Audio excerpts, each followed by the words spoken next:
The first BCS standings were released last Sunday, and after mass panic following the South Carolina loss, things have calmed down considerably because Alabama still has a very real chance of playing in the national championship game if they take care of business. The Tide is the highest ranked one-loss squad on the board. But what exactly has to happen for Bama to make it to Glendale? Friday afternoon, I spoke with someone who has some thoughts on the Tide situation. And Brad Edwards of ESPN and ESPN.com joins us now to talk about all things BCS. And Brad, I'll get right down to it. What everyone around here wants to know about is what has to happen for a one-loss Alabama team to play for a second consecutive national title. And I don't envy you in having to answer this question because I know it's very complex. Well, you know what? It was much more complex last week than it is this week. Last week I obviously took that question a lot with Alabama having, just lost to South Carolina. And what I told them a week ago is that there were 4 teams and 3 of them had to lose, and 2 of those teams were Ohio State and Nebraska, who both lost last week. So right now, as far as I'm concerned, if either Oklahoma or Oregon loses a game somewhere between now and the end of the regular season, I think Alabama, by winning out, has an excellent chance to get back into it. I happen to believe that a one-loss Alabama, having won the SEC title, will finish ahead of an undefeated Boise State or TCU. And obviously, if Alabama does that, they're going to knock out both LSU and Auburn from the ranks of the unbeaten, who are currently in front of them in the BCS standings. So I think that all Alabama needs right now is to take care of their own business and hope either Oklahoma or Oregon loses. And Oklahoma's loss could be coming soon with the game against Missouri tonight. Yeah, you're actually up there for that game this weekend. What about Michigan State, Brad? They're ranked ahead of Alabama just barely right now. Is it your belief that a one-loss Alabama team would in fact jump a undefeated Michigan State team? Michigan State is a wild card, and I didn't mention them, but certainly they are a team that could come into play. And I think it would be a really difficult decision for the voters. And right now, that's hard to call because Michigan State's one remaining big game. Let's keep in mind they don't play Ohio State, which is kind of a flukish thing within the Big Ten scheduling rotation. But they have a game at Iowa, which I think is by far their most difficult game of the season. And if they can get through that one, I think we'll just have to wait and see what the voters do with Michigan State after that game, and that would give us a better idea of whether they're a team that Alabama or any other one-loss team from the SEC would have to worry about as far as somebody that could finish ahead of them in the BCS standings. The SEC West right now very strong, currently has 5 teams ranked in the top 25. In your mind, do you think that Alabama is perhaps the most complete team in the SEC West and still the team to beat at this point? I think it's easy to say that because Auburn has looked so bad defensively, especially against the pass.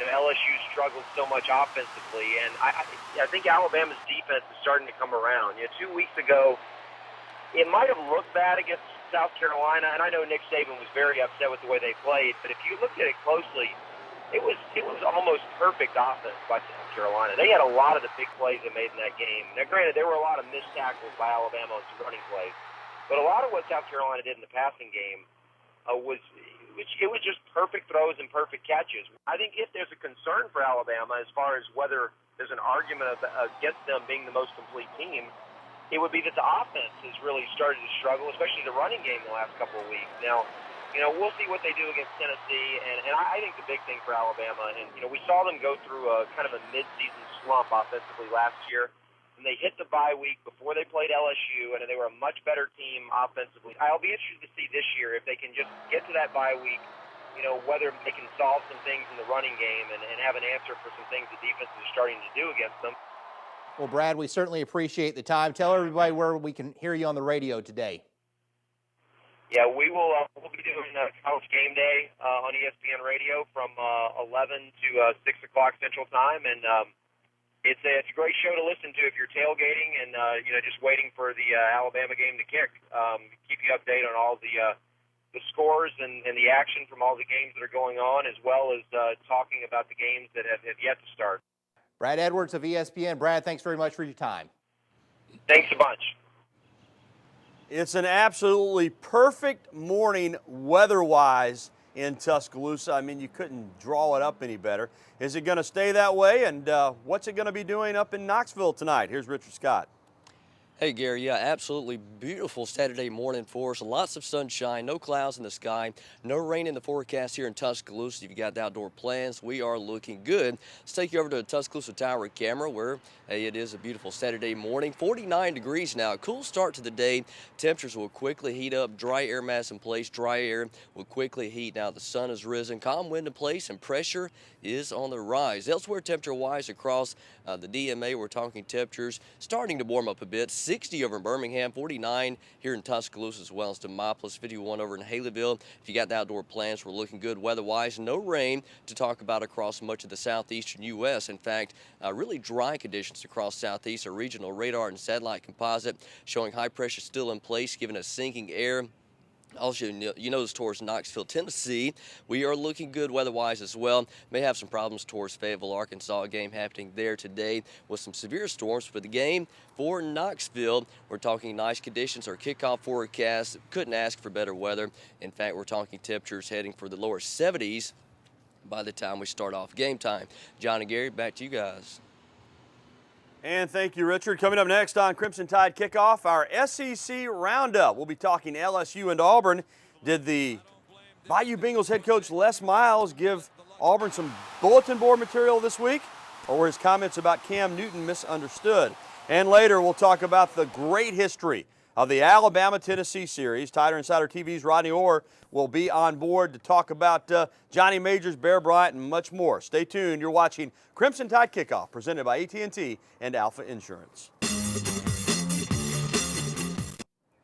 Well, when's the last time this happened? A win today over South Carolina, and the Vanderbilt Commodores will move into first place in the SEC East standings. The doors are a long shot, but stranger things have happened. And, of course, the marquee game in the SEC today happening down on the Plains when number 6 LSU faces off against number 5 Auburn. That's right. This game matches the SEC's #1 defense against the SEC's #1 offense. Last year in Baton Rouge, Auburn fell to the Bayou Bengals big time. And Gene Chizik says this year's LSU team closely mirrors that 2009 squad. They're just physical. They're very talented. I don't think there's really a whole lot of difference. I mean, that team that took it to us in Baton Rouge is the same team. And, if we're going to have any chance of winning Saturday, we just can't be the same team, that's all. Of course, the biggest individual difference maker in this game is quite possibly Auburn quarterback Cameron Newton. And Coach Les Miles generated some headlines this week when he said this. If we had a guy like Cameron Newton, he might be our third quarterback. So, okay, it's not as bad as it sounds. What Les was trying to say, in only a way that Les can understand, is that if Newton was on his squad, he would not be running the scout team and would be vying for playing time against LSU's other 2 quarterbacks, Jordan Jefferson and Jarrett Lee. Yeah, I don't know what he was trying to say. But Mallett was under pressure. He had to let it Cam go. Newton would be the quarterback. Meanwhile, Ole Miss travels to Arkansas this afternoon. Quarterback Ryan Mallett sustained a concussion last week against Auburn, but is expected to play. And, of course, the big news in this game is that young man right there, Houston Nutt, the good reverend out of Oxford, Mississippi, goes home. He played at Arkansas before transferring to Oklahoma State, and, of course, he coached the Razorbacks, but left after the 2007 season. But he's not worried about any of the off-the-field storylines, going home, any of that. It's all about playing football. Really don't have time to worry about, well, what do they think and what about the emotion and all of that. I'm not really concerned about that. It's about getting these players ready to play.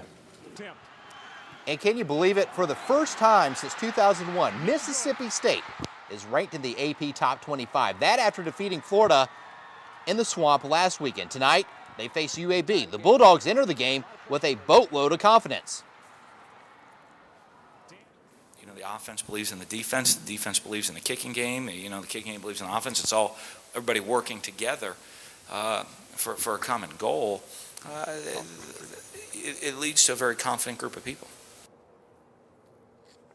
And here's a look at the SEC schedule for this Saturday. We've already talked about a number of games. Interesting game between South Carolina and Vanderbilt, no doubt about that one. Also, Georgia is at Kentucky. And right now, Richard Scott, is outside manning the outdoor weather station. Hey, Gary. Yeah, our weather forecast for the Alabama game's looking good, but let's take you around the SEC. We do have some problems for this first game to talk about. In fact, Ole Miss playing in Arkansas. Numerous thunderstorms in the forecast. Kickoff time 11:21. Some of the storms over in Arkansas and Fayetteville could be severe this afternoon. We'll be watching that game closely. Ending temperature around 75. LSU at Auburn over in Lee County. Looking good weather-wise there. Full day of sunshine. Kickoff time 2:30. Low 80s in the forecast all the way through much of the game.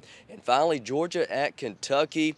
Another good game to talk about. Conditions pretty good. Sunset just after 6:30. Temperatures falling into the mid-60s to end the game. No rain in the forecast for the game over in Kentucky.